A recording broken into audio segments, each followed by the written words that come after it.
नमस्कार। चलिए आज एक बहुत ही जरूरी विषय पर बात करते हैं।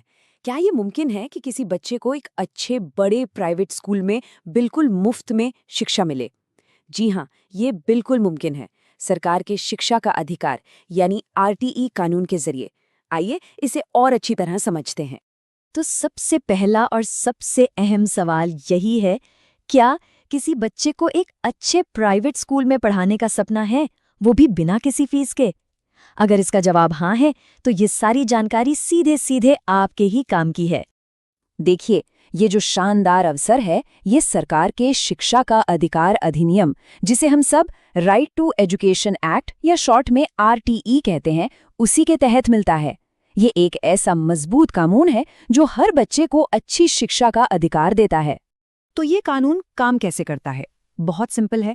इसके मुताबिक देश के हर प्राइवेट स्कूल को अपनी 25% सीटें, हाँ पूरी 25% सीटें आर्थिक रूप से कमजोर वर्ग के बच्चों के लिए रिजर्व रखनी पड़ती हैं।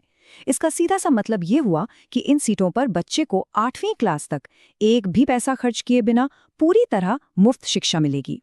तो चलिए अब सबसे पहली और सबसे जरूरी चीज पर आते हैं, वो हैं तारीखें।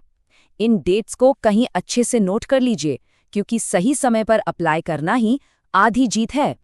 ध्यान से सुनिए, ऑनलाइन फॉर्म भरने की शुरुआत होगी 20 फरवरी से और अप्लाई करने की आखिरी तारीख है 3 मार्च। समय बहुत ज्यादा नहीं है।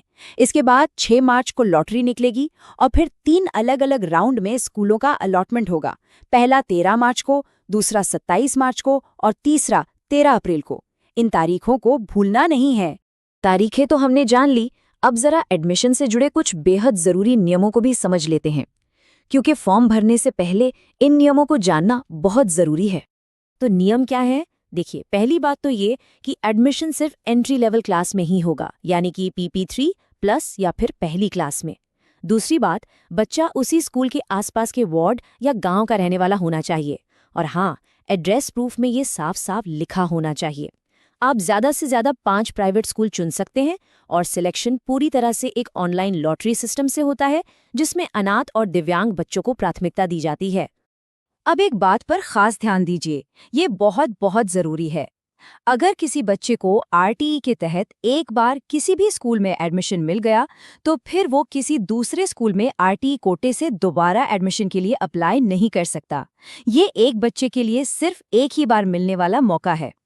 अब आते हैं इस पूरी प्रक्रिया के सबसे अहम हिस्से पर, यानी जरूरी दस्तावेज।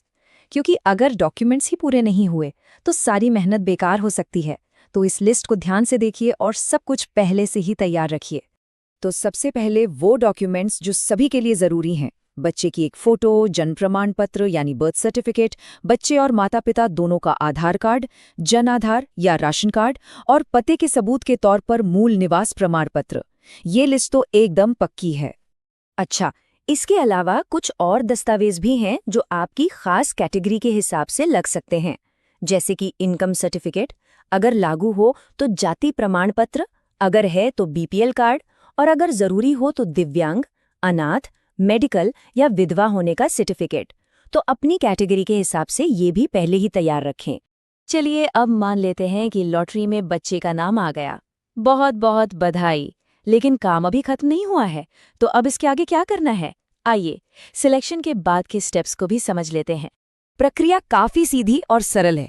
देखिए, ऑनलाइन लॉटरी के बाद स्कूल अलॉटमेंट की लिस्ट आ जाएगी। इसके बाद आपको ऑनलाइन रिपोर्टिंग करनी होगी और फिर आखिरी स्टेप में जो स्कूल बच्चे को मिला है वहां जाकर अपने सारे ओरिजिनल डॉक्यूमेंट्स को वेरीफाई करवाना होगा। बस हर काम समय पर पूरा करना है। एक बात हमेशा याद रखिएगा, किसी बच्चे के उज्जवल भविष्य के लिए ये एक सुनहरा मौका है। इसलिए अगर मौका है तो समय रहते आवेदन जरूर करें, ताकि बच्चे को एक अच्छी शिक्षा की मजबूत नींव मिल सके। और हाँ, चलते चलते एक छोटी सी गुजारिश, इस जरूरी जानकारी को सिर्फ अपने तक मत रखिए, इसे ज्यादा से ज्यादा लोगों के साथ शेयर कीजिए। क्या पता आपका एक शेयर किसी ऐसे परिवार तक पहुंच जाए जिससे इसकी